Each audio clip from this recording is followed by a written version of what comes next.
নমস্কার বন্ধুরা, আজ 1 অক্টোবর 2024। প্রায় 2রা অক্টোবরের দিকে আমরা যাচ্ছি। 2রা অক্টোবর মাননীয় মহাত্মা গান্ধীর জন্মদিন। আর আজকের দিনে মানে এবছর পড়া মহালয়া, মানে কালকে থেকে বলা যায় বা কয়েক ঘন্টা পর থেকে দেবীপক্ষের সূচনা হবে।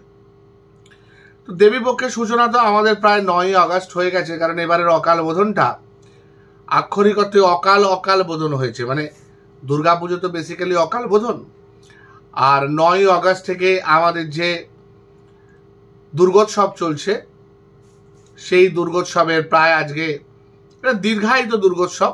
এমনি নর্মাল দুর্গোৎসব যেমন ষষ্ঠী থেকে দশমী 5-6 দিন মিলে হয়, তো এই দুর্গোৎসবটা প্রায় কিছু না হলেও 53 দিনে পা রাখলো বলা যায়।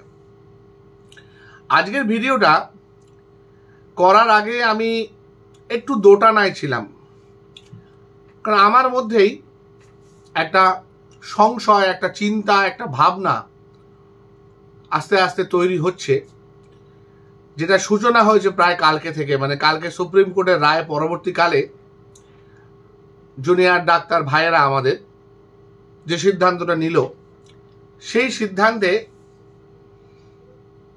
আমি কোন পথে যাব তার একটা সমস্যার জায়গা আমার মনের মধ্যে তৈরি হয়েছে। তো আজকে যে ভিডিওটা, এমনি ধরুন আমার ভিডিও কটা লোক শোনে, খুব কম লোক শোনে, আর আমি আজকে পুরো ভিডিওটাই আমি ডেডিকেট করব একটা সিনিয়র ডাক্তার হয়ে। মানে আমার তো নয় করে প্রায় 20 বছর হয়ে গেল ডাক্তারি পাশ করেছি, তো আমি সিনিয়র ডাক্তারের পর্যায়ে পড়ি। আমার হসপিটালেও আমাকে সিনিয়র কনসালটেন্টই বলে। তো সিনিয়র ডাক্তার হয়ে জুনিয়র ডাক্তারদের সঙ্গে কিছু সমস্যা শেয়ার করব। ওদের উপদেশ দেওয়ার মতো দৃশ্যতা আমার নেই, তার কারণ ওরা আজকে সকল আমাদের থেকে 20 বছরের বা তার থেকে একটু কম জুনিয়র হয়ে ওরা যেটা এই কদিনে করে দেখিয়েছে, যে দৃষ্টান্তমূলক জায়গাটাকে স্বাস্থ্য ব্যবস্থার যে দৃষ্টান্তমূলক একটা জায়গায়, যে এমন একটা জায়গায় ঘা দিতে পেরেছে, এমন একটা আন্দোলন সংগঠিত করতে পেরেছে সারা পশ্চিমবঙ্গ ব্যাপী, যেটা সমস্ত কিছু জাত, ধর্ম, বর্ণ বা বিভিন্ন প্রফেশনের মানুষ সবাইকে একসাথে আলোড়িত করতে সক্ষম হয়েছে। সেটা আমরা পারিনি আমাদের স্টুডেন্ট লাইফে, আমরা পারিনি। এবং আমাদের পারলে হয়তো আজকে এই আমাদের মধ্যে থেকে একটা বোন এইভাবে নির্মমভাবে খুন হয়ে, ধর্ষিত হয়ে পৃথিবী থেকে চলে যেত না এই দুর্গোৎসবের প্রাক্কালে। তো সুতরাং তাদেরকে আমার কুর্নিশ, তাদের আন্দোলনকে আমার পূর্ণ সমর্থন, এবং তার সাথে আমার কিছু কথা তাদের সাথে শেয়ার করা, তাদের উপদেশ নয়। এবং তোদেরকে আমার বিনীত অনুরোধ, তোরা এটা আমার উপদেশ ভাববি না। বলতে পারিস তোরা যেটা 20 বছর পরে হবি, সেই জায়গায় দাঁড়িয়ে কিছু রিয়েলাইজেশন সেটা তোদের সাথে শেয়ার করছি। তোরা এর থেকে যদি কিছু বুঝতে পারিস, যদি তোদের কোনো কাজে লাগে, আমি নিজেকে খুব সৌভাগ্যবান মনে করব।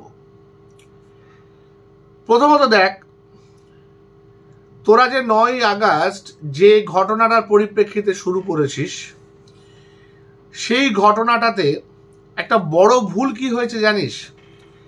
আজকে তোরা যেরকম মেরুদণ্ড সোজা করে কাজ করছিস, সেই দিনকে পুলিশের বিরুদ্ধে ওই একই রকম মেরুদণ্ড সোজা করে ডেড বডিটা নিয়ে যেতে দেওয়া একদম উচিত হয়নি। তিলোত্তমার দেহটাকে আমাদের যেভাবেই হোক আটকানো দরকার ছিল। তোরা তো সংখ্যায় তখন কম ছিলি না।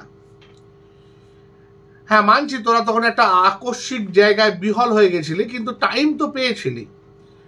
ধর, তোরা জানতে পেরেছিস 12টার অ্যারাউন্ড, মানে আপামোর যারা পিজিটি, জুনিয়র ডাক্তার, ইন্টার্ন, তোরা জানতে পেরেছিস তখন প্রায় দুপুর 12টা। তারপর ধর পোস্টমর্টেম হয়ে দেহ বেরোতে প্রায় 7টা, 7:30 নাগাদ বেরিয়েছে। তো এই 7 ঘন্টায় তোরা নিশ্চয়ই নিজেদের মতো একটা হোমওয়ার্ক করে দেহটাকে আটকে দিতে পারতিস, বা সেই সময় যখন পোস্টমর্টেম হচ্ছে, যেটা ইল্লিগাল ভাবে পোস্টমর্টেম, তখন সেই পোস্টমর্টেমটাকে সেদিনকে না করে পরের দিন ডেফার করার জন্য সবাই মিলে একটা প্রোটেস্ট করতে পারতিস। যে কোনো কারণে হোক, তোরা সেটা পারিসনি, হয়তো পুলিশের সংখ্যা বেশি ছিল, ভয় পেয়ে গেছিলি। আজকে যেমন পুলিশকে আমরা ভয় পাচ্ছি না, সেদিনকে হয়তো পুলিশকে একটা ভয়ের একটা বাতাবরণ তৈরি হয়েছিল। এইটা যদি সেই দিনই হয়ে যেত না, এতটা দূর আমাদের যেতে হতো না। আর একটা জিনিস তো বুঝতে পারছিস, আমাদের যে কাজটা আমরা করি, এই কাজটা এতটাই স্পর্শকাতর। আজকে বিশ্বাস কর, আমার খুব বলতে ইচ্ছা করছে, যখন গোটা সংবাদ মাধ্যমের প্রত্যেকটা নিউজ চ্যানেলের টকশো বা অন্যান্য প্রাইম টাইমের প্রোগ্রামগুলোতে বলা হচ্ছে যে ডাক্তারদের এই পুজোর সময়, জুনিয়র ডাক্তারদের, কারণ তারা ধরেই নিচ্ছে যে সিনিয়র ডাক্তাররা সবাই ছুটিতে থাকে এই সময়। সিনিয়র ডাক্তাররা নাকি সারা বছরটা পরিশ্রম করে দুর্গা পুজোর সময় তারা ছুটিতে চলে, যার জন্য প্রত্যেকটা মেডিকেল কলেজ শুধু জুনিয়র ডাক্তাররা চালায়। এগুলো যে সর্বৈব ভুল, এই আইডিয়াটা তাদের নেই, এবং তারা মনে করে যে আউটডোরটা বন্ধ থাকে বলে, আর এমার্জেন্সিতে প্রথমে শুরুতে জুনিয়র ডাক্তাররা আসে দেখতে বলে শুধু জুনিয়র ডাক্তাররাই হাসপাতালে থাকে। সিনিয়র ডাক্তার যে এমার্জেন্সিতে থাকে, প্রত্যেকটা ডিপার্টমেন্টে যে সিনিয়র ডাক্তার অনকল থাকে প্রতিদিন, এই সেন্সটা, এই ধারণাটা সাংবাদিকদের খুব একটা নেই। কারণ এরা যতই মুখে বলুক, এরা বেশিরভাগই কিন্তু সরকারি হাসপাতালে চিকিৎসা করতে যায় না। এরা সারাক্ষণ গরিব মানুষের কথা বলে, কিন্তু এরা নিজেরা চিকিৎসা কিন্তু বেশিরভাগ সময় সরকারি মাধ্যমে গিয়ে চিকিৎসা করে না। সরকারি মাধ্যমে গিয়ে ক্যামেরাতে ছবি তুলে আসে বটে, কিন্তু করে না। সুতরাং সরকারি হাসপাতালে একটি রোগীও যদি বিনা চিকিৎসায় মারা যায় বা বিনা চিকিৎসায় অসুস্থ হয়ে পড়ে বেশি, তো সেক্ষেত্রে দায়ভারটা কিন্তু তোদের উপরই বর্তাবে। তখন কিন্তু কেউ দেখবে না। এমনি ডাক্তাররা গণশত্রু, যেহেতু তারা সংখ্যালঘু, এবং ডাক্তারদের উপর একটা ফ্রাস্ট্রেশন চিরকালীন। হ্যাঁ, মাননীয় মহানায়ক শুরুতে গান গেয়েছিলেন, মনে আছে?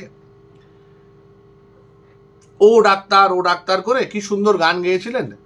এই যে মানুষটা, এই যে মহানায়ক, এই মহানায়কের চিন্তায় কিন্তু আমাদের বেশিরভাগ মহানাগরিকদের বা নাগরিকদের রয়েছে, গ্রামের লোক, বাইরের লোক। যেহেতু এই ছেলে মেয়েগুলো ডাক্তাররা যারা একটু অন্য রকমের, স্কুলের মধ্যে সবসময় ফার্স্ট সেকেন্ড থার্ডের মধ্যে থাকে, প্রচণ্ড মেধাবী, প্রচুর পড়াশোনা করে, হ্যাঁ, খেলাধুলা খুব একটা করে না, ক্লাবে গিয়ে ক্যারাম তো পেটেই না, এবং বেশিরভাগ সময় খেলাধুলা করে না, শরীর আনফিট হয়। এবং সেখান থেকে, হ্যাঁ, সপ্তপদীর কৃষ্ণেন্দুর কথা আলাদা, সপ্তপদীর কৃষ্ণেন্দু তো ফুটবলও খুব ভালো খেলতো।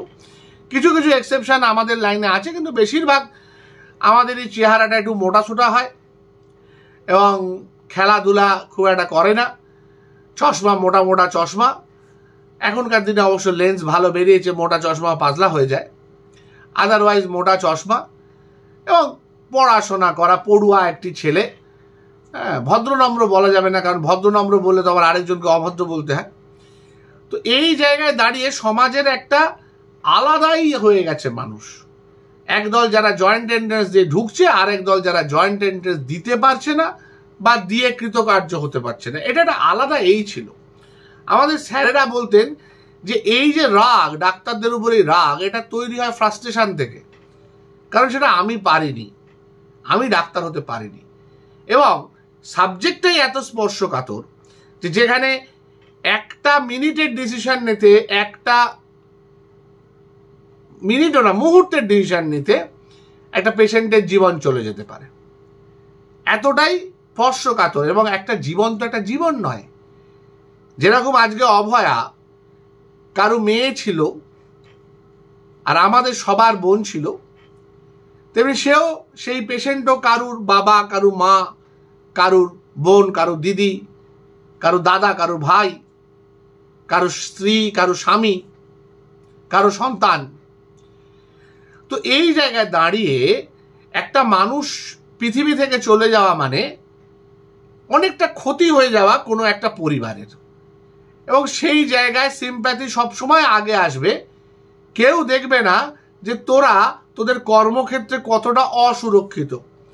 তোদের পিটিয়ে মাথা ভেঙে দিলেও, যেমন পরিবহনের ক্ষেত্রে হয়েছিল 2019-এ, পরিবহন এইখানকার হাড়টা ঢুকে গেছিল ভেতরে, তাকে বোধহয় এখনো নিউরোলজিক্যাল ওষুধ খেতে হয়, যদিও সে এখনো জীবিত আছে, এখনো ডাক্তারি করছে, কিন্তু তাকেও কিন্তু ওষুধ খেয়ে যেতে হবে হয়তো সারা জীবন।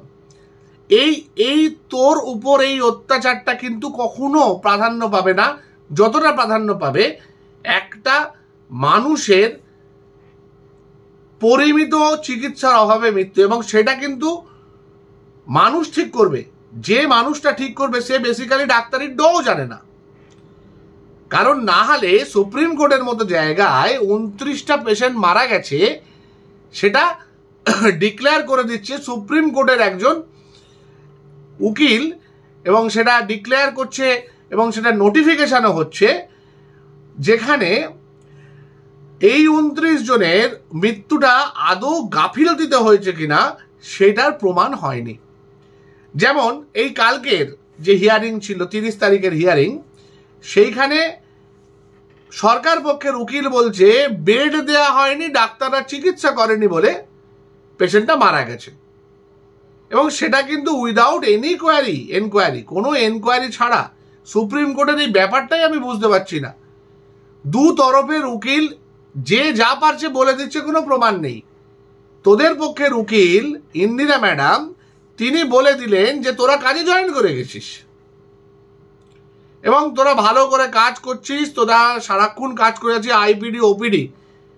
যেখানে তোদের উপর যে হামলা হয়েছে সেটাকে হাইলাইট করার কথা, সাগর দত্তের এই হামলাটাকে হাইলাইট করার কথা, সেখানে এতটা সময় পেয়েও ম্যাডাম সেটা করলেন না।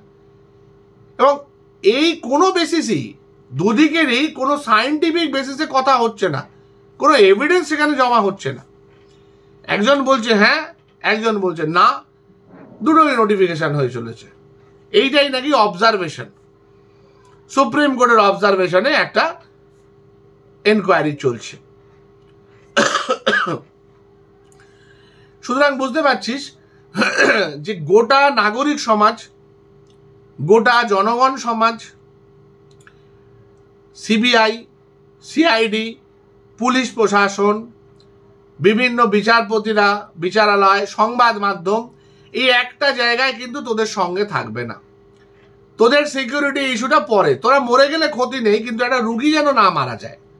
তোরা কিন্তু বলতে পারবি না যে আমরা সিকিউরিটি থ্রেটের জন্যই নিজেদের কাজ স্থগিত রাখছি, কারণ আমরা ওখানে কাজ করতে ভয় পাচ্ছি। তখন তোদের আড়ালে বলবে ভীতু, আর বাইরে বলবে যতই ভয় পাও, একটা এমার্জেন্সি সার্ভিসকে তুমি কি করে অস্বীকার করো, যেখানে তুমি এথিক্স মানে পড়েছো, ওথ নিয়েছো, হিপোক্রেটিক ওথ। মানে সব কিছুর দায় তোর। তোকে অ্যাপলিটিক্যাল হতে হবে, তোর কোনো পলিটিক্যাল কালার এলে চলবে না, তোকে অহিংস হতে হবে, তোর উপর লাঠিচার্জ হতে পারে, তুই একটা ঢিলও মারতে পারবি না, অন্য কিছুতে ছেড়েই দে। হ্যাঁ, তোকে কিন্তু গান্ধী, যে গান্ধীর কালকে জন্মদিন, তোকে গান্ধী হয়ে থাকতে হবে, তুই নেতাজি সুভাষ হলে চলবে না। কিন্তু সেক্ষেত্রে তুই আবার কি হয়ে যাবি?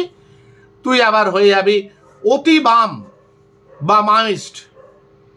জানিস কি আজকে 12টা জায়গায় এনআইএ রেড হয়েছে, আর তোদের যে ইচ্ছে ছিল যে সিপির বদল হোক, সেই সিপি কিন্তু বদলে এটিএসে গেছে, STF sorry, special task force, যারা কিন্তু এনআইএর সাথে মিলে কাজ করে। এবার বুঝতে পারছিস তো, তোরা যদি কোনো রকম কোনো মিনিমাম কিছু একটা নেম প্লেট বা লিফলেট এ সমস্ত বিলি করিস, সেটা কিন্তু মাওয়িস্ট অ্যাক্টিভিটি ধরে নিয়ে তোদের কিন্তু ওই এনআইএ, এসটিএফ ধরে নিয়ে চলে যেতে পারে। মাওয়িস্ট সন্দেহে গ্রেপ্তার করা হলো, এবং এটার তো হওয়ার প্রভূত চান্স আছে। এবং এটা তো শুরু হলো মনে হচ্ছে। যে 12টা জায়গায় হানা দেওয়া হয়েছে, সত্যি সেই জায়গাতে কি আছে সেগুলো ডাক্তারদের পরিবারই কিনা সেটা কিন্তু কেউ জানে না, বা কাদের পরিবার সেটাও কিন্তু এখনো পর্যন্ত খোলসা হয়নি। যেমন খোলসা হয়নি 14ই আগস্টে রাত্রিবেলা যাদেরকে দেখা গেল ক্যামেরায়, মোবাইলে তোলা ছবিতে যে এই মানুষগুলো ভাঙচুর করলো, তাদের এখন কি স্ট্যাটাস, তাদের উপর কোনো রকম কোনো জুডিশিয়াল এনকোয়ারি, জুডিশিয়াল চার্জশিট বা যে কোনো কিছু, মানে আইনত কি ব্যবস্থা নেওয়া হলো সেটা কিন্তু কেউ জানে না। তো সুতরাং তোরা একদম ব্যাকফুটে। তোদের আমি সাপোর্ট করতে পারি, আমাদের মতো সিনিয়ররা সাপোর্ট করতে পারে, আর কিছু জনগণ সাপোর্ট করতে পারে, কিন্তু মোটের উপর যারা গরিব মানুষ তাদের সাপোর্ট কিন্তু চলে যাবে যদি তোরা দিনের পর দিন এই আন্দোলনটা চালাস। মানে আন্দোলন সবসময় চালাতে হবে, আন্দোলনটা বন্ধ করাই ভুল হয়েছিল ওই 10 দিনের জন্য। কিন্তু যদি আজকে পরিষেবা বন্ধ করে দেওয়া হয় তাহলে কিন্তু সবাই এগেনস্টে চলে যাবে, আর সবাই এগেনস্টে চলে গেলে সরকারের যেটা সুবিধা হবে যে তোদেরকে ছত্রভঙ্গ করার। যেরকম কোভিডের অজুহাতে ওই যারা বসেছিল ওই ধর্ণা দিয়ে দিল্লিতে সবাইকে এক কথা তুলে দেওয়া হলো, এবং কৃষক আন্দোলনকেও প্রায় বন্ধ করে দেওয়া হলো পাঞ্জাবে। ঠিক সেরকম করে দেওয়া হবে, একদম এসে লাঠি দিয়ে মেরে তুলে দেওয়া হবে। সাংবাদিকদের ঢুকতে দেবে না আরজি করের মধ্যে, হ্যাঁ, লোডশেডিং করে দেবে অন্ধকারে, গিয়ে একদম মেরে ধরে তুলে দেবে। এই জিনিস তো বহুবার করেছে লোকজন। তো এই জায়গাটাতে কেন যাবি তোরা কেন মার খাবি? তোদের তো উল্টো জায়গায় চড় মারতে হবে ওদের, যেটা তুই এতক্ষণে মেরে আসছিস। প্রপার ওয়েতে লিগ্যাল ব্যাটেল এখন করতে হবে এবং নিজেদেরকে সংগঠিত করে এগোতে হবে, এবং সবচেয়ে বড় কথা গ্রামের মধ্যে পেনিট্রেট করতে হবে। তোদের যারা গ্রামে থেকে উঠে এসেছে, যেমন ঝাড়গ্রাম থেকে একজন উঠে এসেছে আমি জানি, বাকিদের আমি বাড়ি কোথায় জানি না, তোরা ওই জায়গাতে পেনিট্রেট কর। যেটা খুব ভালো বলেছেন আজকে একজন একটি টক শোতে, যে পেনিট্রেট করতে হবে এবার শুধুমাত্র রাজপথে নয়, গলির মধ্যে, গ্রামের গলি, শহরের গলির মধ্যে পেনিট্রেট করতে হবে। কারণ বর্তমান শাসক দলের এটাই সবচেয়ে বড় অস্ত্র, যে তাদের যে এই বিভিন্ন রকমের অনুদানগুলো, সেগুলো একদম ভেতরে ভেতরে পেনিট্রেট করে চলে গেছে। তবে এরা কিন্তু কখনো বলছে না যে প্রত্যেকের কাছে আমরা সেই স্বাস্থ্যসাথী কার্ড দিয়েছি। স্বাস্থ্যসাথী কার্ড নিয়ে কিন্তু কেবলমাত্র মেডিকেল কলেজ থেকে ফিরে গেলে অসুবিধে নেই, সেখানে পিপিই মডেলের কর্পোরেশন, পঞ্চায়েত, এই ধরনের হাসপাতালগুলো আছে। প্রাইভেট হাসপাতালে গিয়েও একইভাবে চিকিৎসা করতে পারে একজন রোগী। তার পয়সা না থাকলেও, কপর্দক শূন্য হলেও সে পারে করতে স্বাস্থ্যসাথী কার্ডের সৌজন্যে। এবার স্বাস্থ্যসাথী কার্ড এখন কতটা ভ্যালিড, কোন কোন অপারেশন করা যাচ্ছে, কোন কোন অপারেশন করা যাচ্ছে না, কতগুলো অপারেশন বন্ধ করে দেওয়া হয়েছে, এইটা নিয়ে কিন্তু কেউ কোনো কথা বলছে না।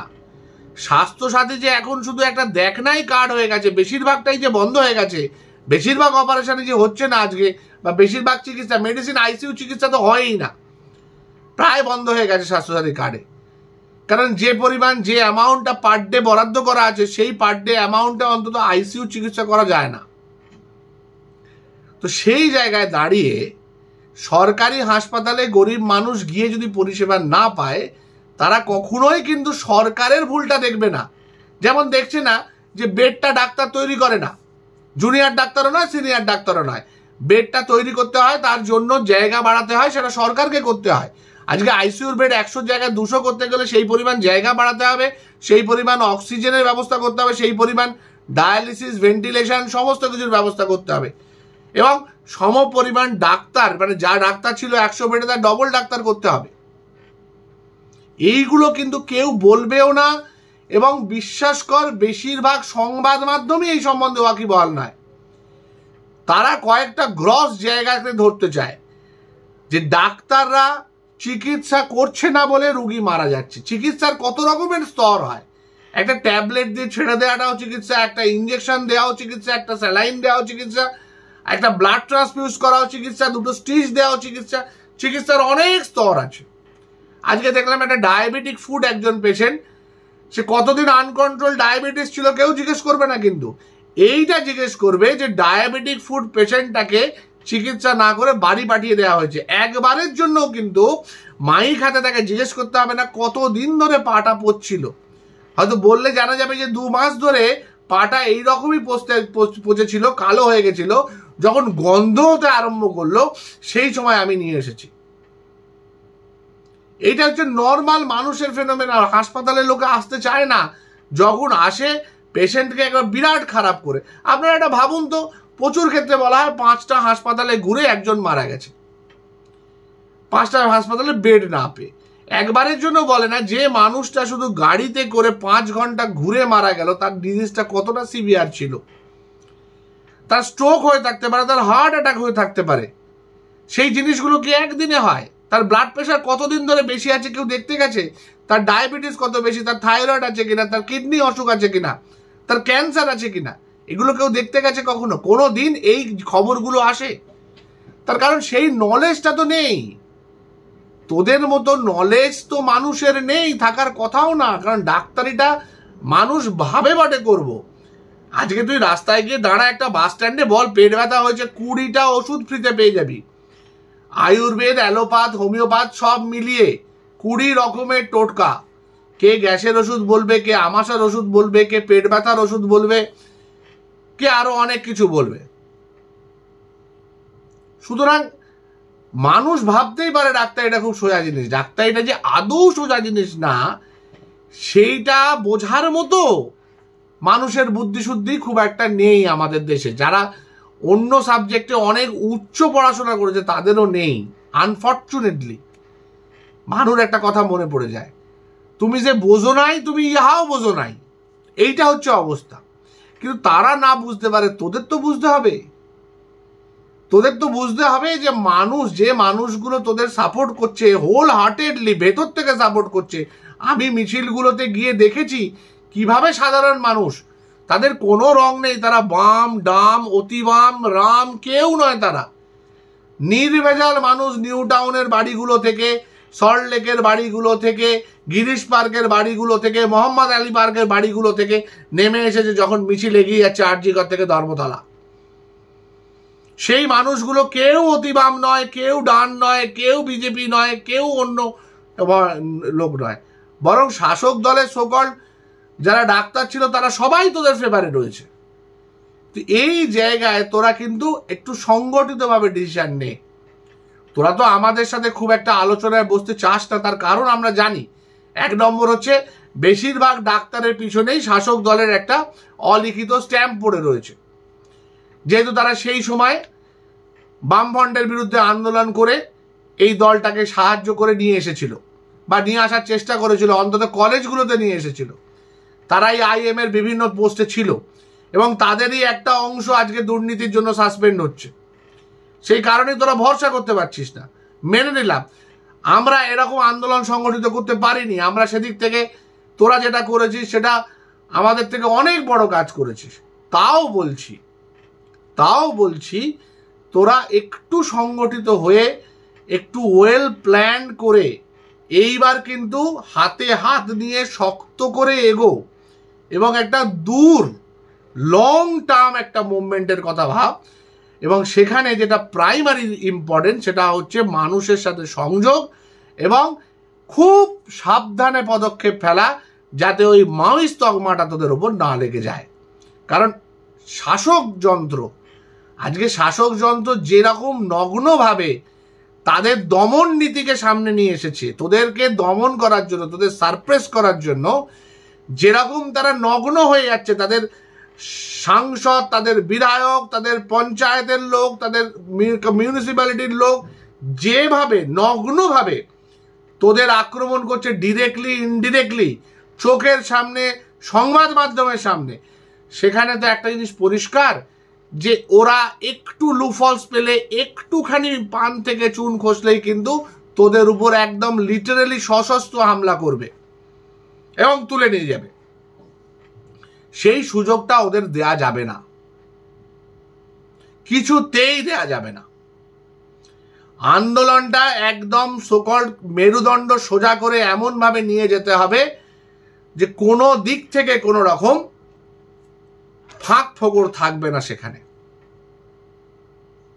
এইটা তোরা একটু অর্গানাইজড হইতে কর। তোরা যথেষ্ট বুদ্ধিমান, অন্তত এইসব পলিটিশিয়ানদের থেকে অনেক বেশি বুদ্ধিমান। হ্যাঁ, তোরা শকুনি নোস, তোরা কৃষ্ণ হতে হবে। কৃষ্ণ সব কিছু খুব ভালো ডিসিশন নিয়েছিল তা নয়। কৃষ্ণের সাথে শকুনির একটাই ডিফারেন্স ছিল, সেটা হচ্ছে কৃষ্ণ জিতেছিল। তোদের এই আন্দোলন তিলোত্তমার জন্য, অভয়ার জন্য জিততে হবে রে ভাইরা বোনেরা, হারলে হবে না। লাগানের সেই অসম ম্যাচটার কথা ভাব। একদিকে ব্রিটিশদের ওয়েল ট্রেন্ড একাদশ আর এদিকে ভুবনের একাদশ। हारना नहीं, हारना नहीं। এই যে কথাটা, হারার কোনো স্কোপ নেই, বীরের মতো আমরা লড়েছি, লড়ে হেরে গেছি, এইটা বলার আর জায়গা নেই। আজ থেকে 1 মাস আগেও এটা বলতে পারতিস তোরা, কিন্তু আজকে যে জায়গাটায় আন্দোলনটা গেছে, আজকের যে বিরাট বড় একটা মিছিল হলো, ইভেন সুপ্রিম কোর্টের ভার্ডিক্টকে অগ্রাহ্য করে বলা যায়, যেখানে হাইকোর্ট পারমিশন দিয়েছে বলে সম্ভব হলো, সেই জায়গায় দাঁড়িয়ে আর হারার কোনো জায়গা নেই রে, পিছু হটারও কোনো জায়গা নেই। হারবিও না, পিছুও হটবি না। মেরুদণ্ড সোজা করে একটু অর্গানাইজড হইতে এগো এবং কাজটা করে যেতে হবে। মানুষের সাহায্য কিন্তু মানুষের পাশে কিন্তু থাকতে হবে, মানুষের পাশ থেকে সরলে হবে না, মানুষকে নিয়ে চলতে হবে। আজকে মানুষ আমাদের সঙ্গে আছে তার কারণ মানুষ দেখেছে কোভিডের সময় কি প্রচন্ড পরিশ্রম করে আমরা মানুষের পিছনে থেকেছিলাম। এই একটা জিনিস গর্ব করে বলতে পারি যে কোভিডের সময় ডাক্তারদের যে গণশত্রু তকমাটা ছিল সেটা অনেকটা সরিয়ে দিতে পেরেছিলাম। আমরা বোঝাতে পেরেছিলাম যে আমরা আপনাদের শত্রু নই, এবং সেই জায়গাটাকে আজকে আরো টেনে এগিয়ে নিয়ে যাওয়া তোদের দায়িত্ব, তোদের উপরই ছেড়ে দিলাম। আমরা তো তোরা আন্দোলন করলেও তোদের কাজটা করতে থাকবো, কিন্তু তোরা আমাদের সঙ্গে আয়, আমাদের সাথে কাঁধে কাঁধ মিলিয়ে মানুষের সেবাটাকে গলিতে গলিতে পৌঁছে দেওয়ার ব্যবস্থা করি চল। আর পার্সোনালি বলছি, যখন যে কাজে তোরা আমাদের ডাকবি আমরা এক কথায় চলে যাব। 10টা রুগী যদি দেখার পর আমার কোথাও একটা যাওয়ার থাকে, 10টা রুগী দেখে তোদের কাছে চলে যাব, তোদের যদি একটা ডাক আসে আমাদের কাছে। ভালো থাকিস, মাথা ঠান্ডা রেখে একটা সিদ্ধান্ত নে, কাজে ফিরে আন্দোলনটাকে চালিয়ে যা তোদের মতো করে। এটা আমার কি বলবো ডিসকাশন, সাজেশনও নয়। আর তোরা যা করবি তোদের সাথে আছে, একদম হাতে হাত দিয়ে আছে। ভালো থাকিস আর লড়ে যা। আমাদের বোনের বিচার না হওয়া অবধি একটুও থামিস না। কাল থেকে দেবী পক্ষ শুরু, মা দুর্গার আশীর্বাদ নিয়ে এগিয়ে চল। দেখি কোন অসুর, কোন দানব, কোন ডাকাত তোদেরকে আটকায়। সে যত বড় ক্ষমতাবানই হোক না কেন, ক্ষমতাশালী হোক না কেন। ভালো থাকিস।